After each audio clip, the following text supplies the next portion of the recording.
Bonjour et bienvenue sur ma chaîne. Je voulais vous répondre directement à vos commentaires parce qu'ils sont vraiment intéressants justement. Alors déjà, merci d'avoir suivi ma vidéo. Ce qui est très sympa, c'est que j'ai vu qu'il y a à peu près le même nombre de personnes qui ont regardé la première et ensuite la deuxième vidéo. Donc je voulais revenir parce qu'il y a des trucs qui sont vraiment très intéressants dans vos commentaires.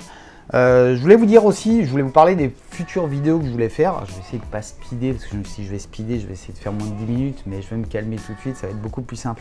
Déjà, j'ai deux couteaux ultra top à vous présenter, mais un truc de ouf, vraiment. J'ai reçu deux couteaux qui sont fantastiques, des couteaux fixes, et je vais aller les tester sur le terrain. Il faut savoir qu'en ce moment, on est nouveau soumis à un confinement ici à La Réunion, c'est un peu merdique, on a le droit d'aller à 5 km de chez soi le week-end, à 10 km. Donc bref, je vais me débrouiller parce que je veux vraiment aller les tester sur le terrain. Ça, c'est la première des choses. Aussi, une petite vidéo sur les couteaux que j'utilise le plus. Alors vous avez vu mes couteaux EDC, etc. J'en ai bien trop, on va revenir dessus. Mais il y en a plein que j'utilise ici notamment, même pour le bricolage, etc. Comme là, pour la cuisine, pour d'autres choses. Et je voulais vous les montrer parce que je n'ai pas forcément fait des revues dessus. Également sur les couteaux fixes, parce que les couteaux de bivouac, j'en ai testé vraiment beaucoup. Et j'ai pas fait des vidéos sur tous les couteaux parce que je les ai eus, je les ai testés. J'ai fait des photos, des trucs comme ça, mais j'ai pas fait de vidéo dessus. Donc je voulais revenir dessus et vous en parler parce qu'il y avait vraiment des super trucs, vraiment des trucs géniaux que je regrette même peut-être entre guillemets de les avoir vendus, mais ils m'auraient pas servi dans l'absolu. Également une vidéo sur un téléphone. Un nouveau téléphone type étanche avec une grosse batterie, etc. Je ne suis pas spécialisé là-dedans. Pour l'instant, j'ai un Crosscall Action 3 qui est pas mal. Je vous en parlerai aussi, je vous ferai un retext dessus. Et puis on va tester comme ça un peu de matos. Les montres aussi, vous savez que je suis fan de montres. Voilà, j'en ai quelques-unes pour ceux qui aiment bien les montres. Les autres, vous ne regarderez pas, c'est tout. Je reviens alors sur vos commentaires. D'abord en vous parlant du fond vert. Parce que vous avez vu, en ce moment, j'ai pas le temps de faire grand chose, donc entre midi et deux, des fois à l'arrache au bureau, je fais une vidéo, je mets mon petit fond vert derrière, effectivement, où j'ai mis un plan fixe, où j'ai mis la dernière fois que je me suis baladé au jardin d'Éden, une petite vue comme ça. Alors certains trouvaient que c'était gerbant, etc. Donc c'est possible, je sais pas, mais je peux comprendre ça. Donc au pire, je mettrai un fond fixe derrière, ça sera beaucoup plus simple. Dans d'autres commentaires, on me disait parfois, on me dit ouais, comme par hasard, tu copies, je sais plus qui en fait. Franchement non, parce que j'ai pas le temps en ce moment de regarder d'autres vidéos, à tel point que quand je suis aux toilettes, que j'ai un peu le temps, que je repère une vidéo qui peut m'intéresser, je me l'envoie en mail pour me dire bon le soir quand je me couche et que j'ai une petite demi-heure comme ça, j'essaie de me la caler. Donc j'ai pas le temps de copier. Et quand on me parle de fond vert, le fond vert, je suis pas le premier à l'utiliser, je serai pas le dernier et ça existe depuis les années 70. Donc bon voilà, ça c'était un petit truc à part. Et bien c'est parti, ça va être beaucoup plus simple. Je vais utiliser ça. Hop, je vais regarder. Alors. Ça c'est sous la vidéo réflexion sur mon EDC. Donc déjà la première personne, Raphaël, qui me disait la règle des 3 tas, c'est aussi appelé la règle Renault. Non, je ne sais pas. Je suis déjà loin. D'ailleurs, je fais le jeu de piste, clique sur un hyperlien pour la suite. Ok, oui, oui. Mais non, mais j'ai scindé en deux parce que je me suis dit ça allait être moins chiant pour vous. Alors, 20 degrés, tu cailles chez nous, ça empêche le short, t-shirt, vidéo sympa, ok, de marque, merci. Oui, effectivement, ici on est un peu habitué et quand il fait 20, franchement ça caille un peu avec le petit vent quoi. Daniel nous dit j'adore et c'est tellement vrai, tout ce qu'on trimballe pour rien, ta vidéo tombe bien, je me suis fait la même réflexion il y a une semaine. Ouais. Oui, moi aussi ça fait un petit moment que je me fais cette réflexion et j'ai encore largement trop de matos, on va me le redire évidemment. Alain Câble, salut Alain. Hello, elle est tellement bien ta vidéo et le fait d'enlever des trucs autres, tu as raison, c'est vraiment pas simple. Bah oui, c'est pas simple parce que à chaque fois on se dit putain le truc que j'enlève, putain il va me servir, ça va être les boules et tout ça quoi. Jérôme il me dit très bonne réflexion, moi je pense que ce qui rentre dans mes poches et l'été un petit sac banane car moins de poches, c'est pas bête. Strict minimum, lampe, couteau suisse, pansement, lingette désinfectant, portable, portefeuille, bien assez pour une journée ordinaire. Merci pour le partage, merci Jérôme. Ouais, t'as raison. C'est aussi le truc du sac, plus on a un gros sac, plus on en fout dedans. Ça, je vous l'ai dit, ça c'est une règle, mais c'est hyper imparable comme truc. Effectivement, je rebondis sur le truc de bobologie. Moi, j'en ai pas spécialement. J'ai parfois 2-3 pansements, etc. C'est vrai que j'ai du matos à la maison, j'ai du matos sur mon lieu de travail et je me trimballe pas avec un truc. Voilà. Alors je sais qu'il y en a qui se trimballent avec vraiment du matos hyper spécifique si on se fait tirer dessus à la K47, mais encore une fois, moi je suis pas formé pour ça, donc ça me servirait pas à grand chose. Voilà. De Fontenay, il me dit, moi de mon côté j'utilise une règle simple, pardon, si au bout de 6 mois j'ai pas utilisé le truc, c'est qu'il est inutile. Voilà, pas besoin de trucs que j'ai enlevé et qui me manquent. En fin de compte, au départ, j'ai peur d'être à poil. Par contre, à l'inverse, j'ai un sac à voiture qui augmente beaucoup, pardon. Powerbanks, etc., sac poubelle, etc.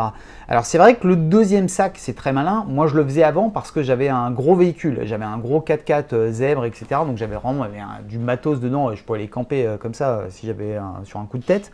Maintenant, j'ai un véhicule plus petit et j'ai effectivement quelques matos dans la bagnole parce que ici, alors cyclone, etc., on est quand même prévenu un petit peu avant, mais il peut y avoir un problème sur la route. Il n'y a pas énormément de routes ici, enfin il y a des gros axes, etc. Donc ça peut être compliqué. Il peut y avoir un gros carton quelque part, on peut être bloqué d'un côté ou de l'autre de l'île, donc c'est bien d'avoir des petits éléments de change au moins pour pouvoir se laver le cul, pouvoir se changer simplement quoi. Alors Baylos, pardon, il me dit je me suis fait la réflexion il y a bien longtemps au fil des vidéos, des présentations et d'essais, je me suis dit mais pourquoi ils trimballent tout ce bordel? Je me demande aussi, figure-toi. Genre lampe, sac, porte-clés, etc. Voilà. Tac tac, pour traîner en ville et aller à Carrefour, même à la campagne, on n'utilise jamais ça. Tac tac tac. Ensuite, les couteaux et multitool, constat, ça sert à quoi, etc. Avoir un Opinel, ça suffit largement, etc. Lui, il est très léger, papier, carte bleue, un couteau d'artisan, un téléphone, une vapo, et puis voilà. Et ensuite, du matos spécifique quand il va faire du VTT. Chacun fait comme il veut, hein, bien sûr, etc. Et sans oublier la jurisprudence, ouais, alors ça c'est pas mal. Alors déjà, effectivement, ce qu'il disait, alors c'est vrai que moi c'est un peu spécifique parce que je dépanne aussi pas mal de monde par rapport aux lampes de poche, etc. Donc c'est vrai que moi j'ai souvent des accus dans le sac parce que j'ai besoin de tester des accus, j'ai besoin des fois de bricoler sur une lampe, etc. Ou sur d'autres matériels. Donc effectivement, moi ça me sert quand même. Ça me sert quand même, et notamment je reviens un petit peu sur les lampes.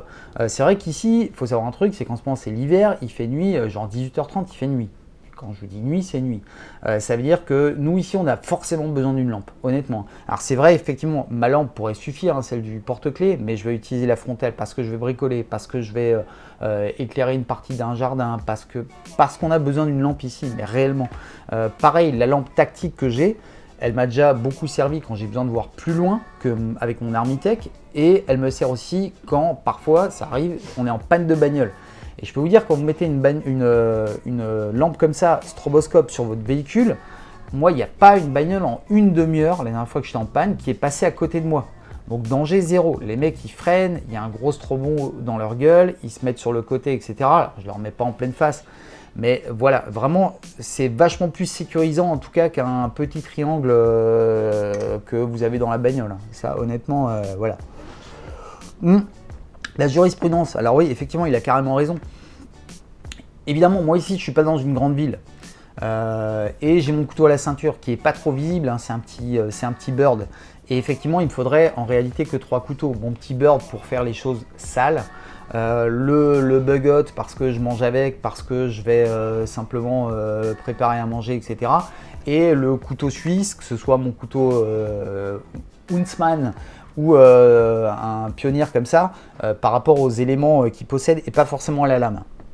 Donc effectivement, ces 3 couteaux me suffiraient largement. Et il faut savoir, il a raison de parler le port du couteau est interdit en France, il a totalement raison. À partir du moment où vous avez un système de blocage dessus, c'est pas bon.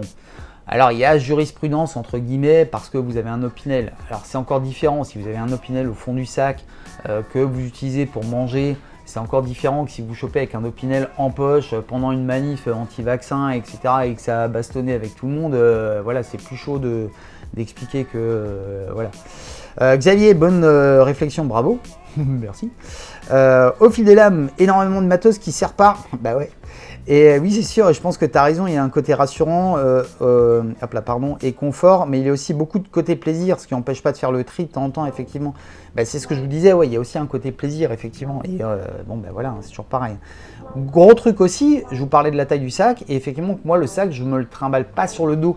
parce qu'un monobretelle comme ça, là, je dois voir, je sais plus où, en fait, c'est vite relou en fait. Hein. Ça vous nique en fait le trapèze comme ça et c'est très chiant en fait. Donc, suivant le type de déplacement que vous avez, vous aurez peut-être un sac à dos ou autre chose. L'âme nature, Carlican autour du cou, 23h30 sur 24. Tu dors pas des masses, toi. Lampe et un pliant, et voilà, race. Ensuite, c'est selon. Ben ouais, c'est le fait d'être minimaliste. Moi, je vous admire, les gars, franchement. Hein. Cédon, le bassiste. Mon EDC à moi est minimaliste. Je refuse de trimballer un sac pour un EDC. Cela n'empêche pas d'avoir un sac d'évacuation. Alors ça, c'est un autre sujet, il a complètement raison. Voilà, au final, un cool style 4 max, portefeuille, téléphone, Olight, voilà. Sans oublier ma Yema automatique au poignet. Eh, bien joué, les gars. Ça fait aussi partie de l'EDC, ça. Hein. Il y en a certains qui portent pas de montre, et voilà, moi, effectivement, j'ai une montre. Kevin Toots qui me dit « Hello Chris, sympa cette vidéo EDC ». Je te rejoins totalement sur ta réflexion. Quand je vois le matos que je prends avec moi, même si je sors pas de chez moi, ça mériterait que je fasse du tri. Allez, je m'y mets. Ah bah, j'espère que tu as réussi à faire un peu plus de tri que moi. Mais moi, effectivement, je pourrais en faire encore davantage, hein, honnêtement. Et puis pareil, dans le second sac que j'ai dans le véhicule, j'ai souvent, vous savez, des petites clés Torx, machin, pour démonter des outils, des lampes, ce genre de choses, parfois des couteaux parce que je veux les nettoyer, etc. Ou des petits trucs électriques et compagnie. Alors Cédric qui me dit bonsoir. Oui d'accord, 7 AQ, 5 AQ, etc. C'est plus le l'EDC, c'est du VRP. Mais il a raison, ouais, effectivement, parce que voilà. Mais les accus, j'en ai besoin, et même de différents, parce que je disais par rapport aux lampes, etc. Des fois, j'ai besoin de tester une lampe qui ne marche pas, j'ai besoin d'avoir d'autres accus. Voilà, ça c'est perso. Hub, il me dit Hello Chris, mon intention n'est pas de tenir, mais j'attire l'attention sur un petit détail. Merci pour la vidéo, la capsule vidéo et tout ça, machin. Petit bémol. Qui j'espère sera exprimé de façon suffisamment constructive, t'écouter, te concentrer sur ce que tu expliques, c'est pourtant chouette, c'est difficile, ça donne mal au cœur le fond vert. Oui, désolé. Je ferai plus, promis, je ferai un truc fixe. Voilà, Alexis21, sympa la vidéo, par contre je suis pas du tout en phase avec ton EDC, moi aussi avant je trimballais pas mal de choses inutiles, moins que toi quand même, et aujourd'hui j'ai énormément réduit et je me sens beaucoup mieux.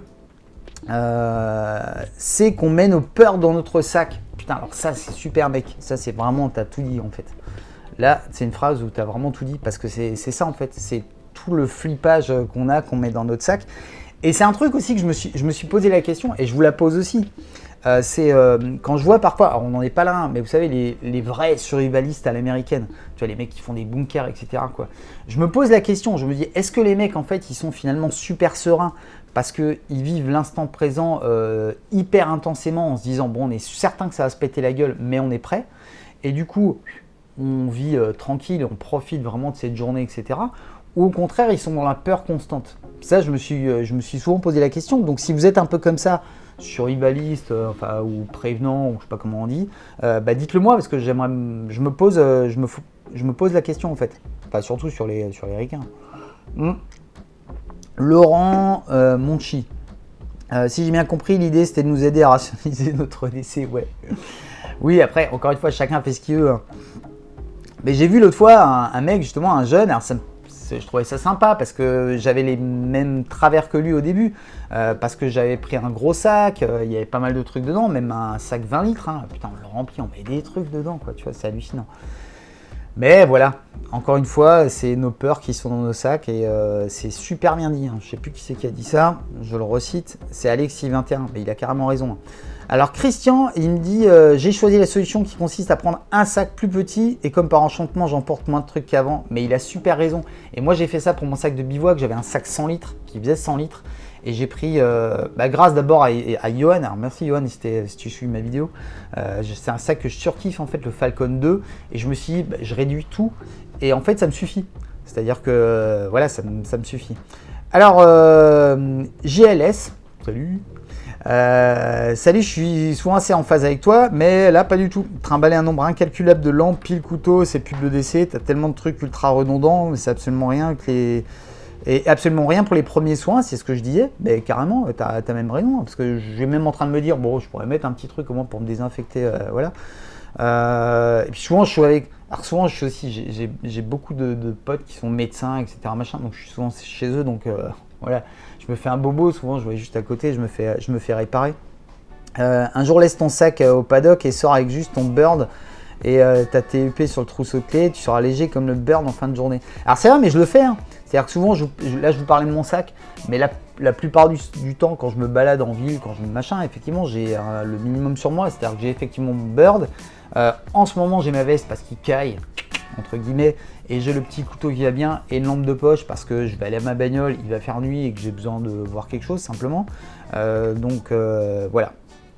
Philippe qui me dit merci pour ta vidéo, honnêtement je trouve que ton essai gagnerait à être scindé en deux. Bah, c'est ce qu'on disait par rapport à la bagnole, à mettre un deuxième sac dans la voiture, c'est une super idée que j'ai déjà eu. Mais bien sûr, c'est carrément intéressant ça. Et puis surtout ici. Natural Fanfan qui me dit sac à mâcher la Réunion. Et ouais, excellente vidéo ta présentation, merci de partage amitié. Amitié, pareil. Alain Cablet, il est partout Alain.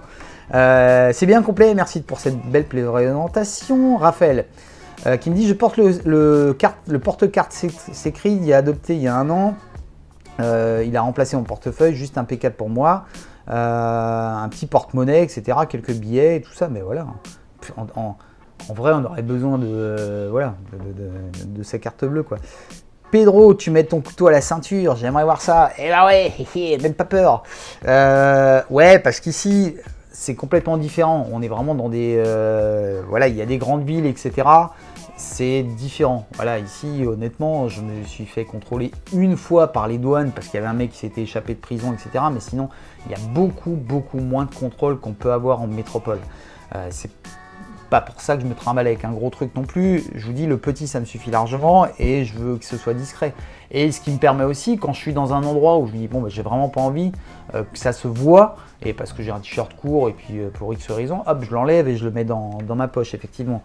Mais voilà, évidemment, c'est pour une autre raison aussi. C'est sympa de ne pas montrer qu'on a un couteau parce que ça va changer la relation que vous avez avec les autres. Mais je ferai une vidéo là-dessus parce que ça aussi, c'est intéressant. Charlie Crow qui me dit oh la vache, un barda pas possible, c'est trop lourd, un larfeuille, un smartphone, un multitool, une lampe, mouchoir et c'est pareil 99% du temps, ça suffit largement. Bon, ici j'utilise pas trop de mouchoirs, hein. Alors vraiment quand je suis pas trop avec copine, mais sinon non, ça va. La touche à tout 21 et salut toi. Et voilà notre petit Chris qui a grandi, mais tu vas tout de même pas devenir raisonnable. Mais non, t'inquiète pas, tu sais comment je fais être bordélique là. Si je refais le tri, si je vous ressors mon sac dans 2 semaines, c'est pire. Je vais retrouver des accus et tout, c'est sûr, hein. Alors Christophe Brunel qui me dit j'ai tellement réduit la taille de mon sac pour justement être obligé à garder uniquement l'essentiel. Enfin, et du confort en plus, bien sûr. Du coup, j'ai à peu près les mêmes trucs que toi. Bon, je compte pas la boîte à gants de la voiture où j'ai encore plein de lampes, des couteaux et de matos et tout. Merci à toi. Merci à toi. Bah ouais, effectivement, la bagnole, c'est aussi un outil de transport. Hein, donc, carrément, on peut jeter des trucs dans sa caisse, quoi. Megumin Boom, bonjour, c'est vraiment pas une bonne idée, les piles en vrac dans le sac. Alors, il a raison. Alors, il faut savoir que, surtout les accus lithium, ce qu'il faut éviter, c'est qu'ils aient un faux contact. Hein. C'est-à-dire que moi, normalement, je les ai effectivement soit dans le porte-truc, soit je les ai une par une. Je les ai rarement en même temps. Alors, j'ai des porte-accus qui sont spécifiques pour ça. Mais effectivement, voilà, ici, il ne se flotte pas trop non plus, parce que ça aussi, hein, si vous avez un accu dans votre sac qui prend la flotte et que ça fait contact et tout, c'est pas bon. C'est pas bon. Et Sébastien qui me dit très sympa de revoir tes vidéos. Bon, du coup, obligé de commenter de manière objective. De commenter et cela de manière objective. Ton EDC était encore bien trop complet, mais c'est drôle car je m'attendais justement à avoir un sac bien plus minimaliste, mais il est clairement redondant et beaucoup de matos. Mais après, je comprends le côté rassurant. Voilà. Si bien expliqué, merci. Allez, la prochaine vidéo, je suis sûr qu'elle sera nickel. Alors par contre, la vidéo en fond vert, voilà, bon ok, on a compris, c'est bon, ça va en malade. Voilà. Et machin, le micro est top, oui. Alors oui, justement, parce que je me suis un peu rééquipé en matos, je vous ai un peu dit ça. Là, j'ai un zoom qui me permet, ici, voilà, d'avoir un son un peu sympa avec un micro cravate de qualité. Donc normalement vous m'entendez très bien, j'ai pas besoin de gueuler normalement. Également un petit Osmo mobile, vous voyez, qui suit ma tronche en plus. C'est limite flippant. Et ce qui va me permettre aussi de faire d'autres vidéos en extérieur. En plus de mon matos normal. Donc merci à tous pour après 20 minutes, dites donc. Bah ouais, je suis désolé, mais en tout cas merci à tous pour votre retour. Je vous ferai un petit commentaire, enfin un retour de commentaire évidemment là-dessus, et je vais m'amuser à faire les autres vidéos, parce que maintenant bah, du coup je vais être amené à être plus tôt chez moi, et je vais en profiter pour faire quelques petites vidéos. Évidemment, si vous avez des suggestions, c'est dur à dire, si vous avez des suggestions, n'hésitez pas. Donc on se retrouve bah, évidemment très vite. Je vous fais des gros bisous et je vous dis à très bientôt. C'était Chris R. Jones, bye bye.